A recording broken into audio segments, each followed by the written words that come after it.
Warren Buffett, ये नाम सुनते ही इन्वेस्टमेंट की दुनिया दिमाग में आ जाती है ना? दशकों से इन्होंने मार्केट को लगातार पीछे छोड़ा है और इसी वजह से ये इतिहास के सबसे कामयाब इन्वेस्टर्स में से एक बन गए हैं। पर सवाल ये है कि ये कमाल उन्होंने किया कैसे? क्या कोई सीक्रेट फॉर्मूला है? आज हम इसी राज से पर्दा उठाने वाले हैं। तो देखिए, आज हम जो भी बात करने वाले हैं उसका आधार है मैरी बफेट और डेविड क्लार्क की जबरदस्त बेस्टसेलर किताब बफेटोलॉजी।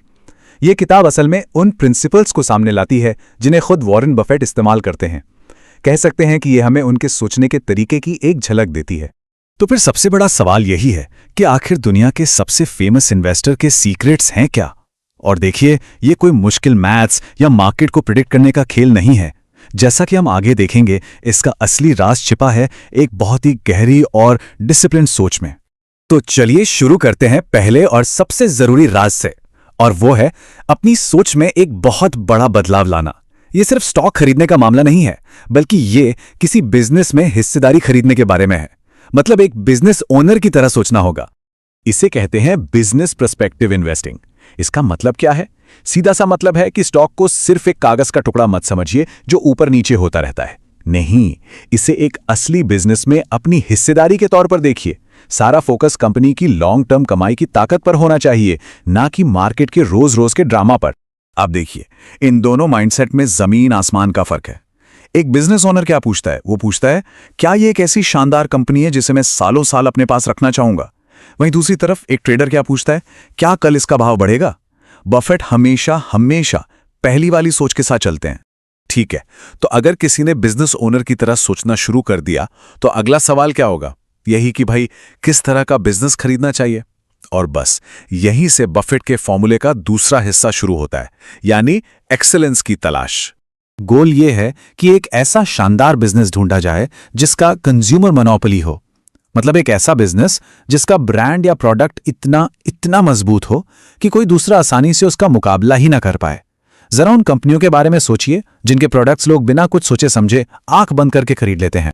तो सवाल यह है कि किसी बिजनेस को एक्सीलेंट बनाता क्या है? देखिए, बफेटोलॉजी के हिसाब से इसमें 4 मेन बातें हैं। पहली, बिजनेस सिंपल हो जिसे आसानी से समझा जा सके। दूसरी, उसकी कमाई का ट्रैक रिकॉर्ड लंबा और स्टेबल हो। तीसरी, उसके चारों ओर एक मजबूत खाई हो, मतलब एक ऐसा कॉम्पिटिटिव एडवांटेज हो जो कॉम्पिटिटर्स को दूर रखे। और चौथी, उसे चलाने वाले लोग ईमानदार हों जो शेयर होल्डर्स के फायदे के बारे में सोचते हों। चलिए अब आगे बढ़ते हैं। मान लीजिए एक बेहतरीन बिजनेस मिल भी गया, पर कहानी यहीं खत्म नहीं होती। अब आता है तीसरा और शायद सबसे जरूरी सवाल, उसे खरीदना कब है, क्योंकि सब कुछ कीमत पर टिका है। ये एक लाइन बफेट के पूरी स्ट्रैटेजी का दिल है।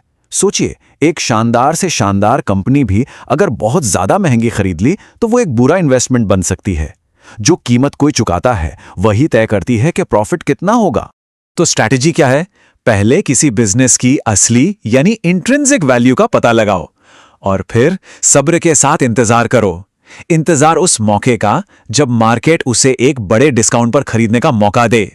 ये किसी एवरेज कंपनी को बढ़िया दाम पर खरीदना नहीं है, बल्कि एक बढ़िया कंपनी को सही फेयर दाम पर खरीदना है। और अब हम आते हैं आखिरी और शायद सबसे मुश्किल हिस्से पर। यह है एक अनदेखी सुपर पावर। यह कोई मैथ या फॉर्मूला नहीं है, यह है दिमाग का अनुशासन, यानी सब्र की ताकत। बफे का असली सीक्रेट वेपन है टाइम। जी हां, समय। उनकी जबरदस्त कमाई रोज की ट्रेडिंग से नहीं हुई है, बल्कि दशकों तक अपने इन्वेस्टमेंट्स को बस बढ़ने देने से हुई है। इसी को तो कहते हैं कंपाउंडिंग का जादू, जहां आपका पैसा खुद ब खुद और पैसा बनाने लगता है। और यहीं पर उनकी सोच आम दुनिया से बिल्कुल अलग हो जाती है। ज्यादातर लोग क्या कहते हैं? सारे अंडे एक टोकरी में मत रखो, मतलब रिस्क कम करने के लिए पैसा फैला दो। लेकिन बफेट कहते हैं कि अपने सबसे अच्छे आइडियाज पर फोकस करो। अगर रिसर्च अच्छी की है तो कुछ शानदार कंपनियों में पैसा लगाना दर्जनों एवरेज कंपनियों में पैसा लगाने से कम रिस्की है। तो बॉटम लाइन क्या है? वो ये कि अगर एक बेहतरीन बिजनेस एक सही कीमत पर खरीदा गया है तो उसे बेचने का सबसे अच्छा टाइम है लगभग कभी नहीं।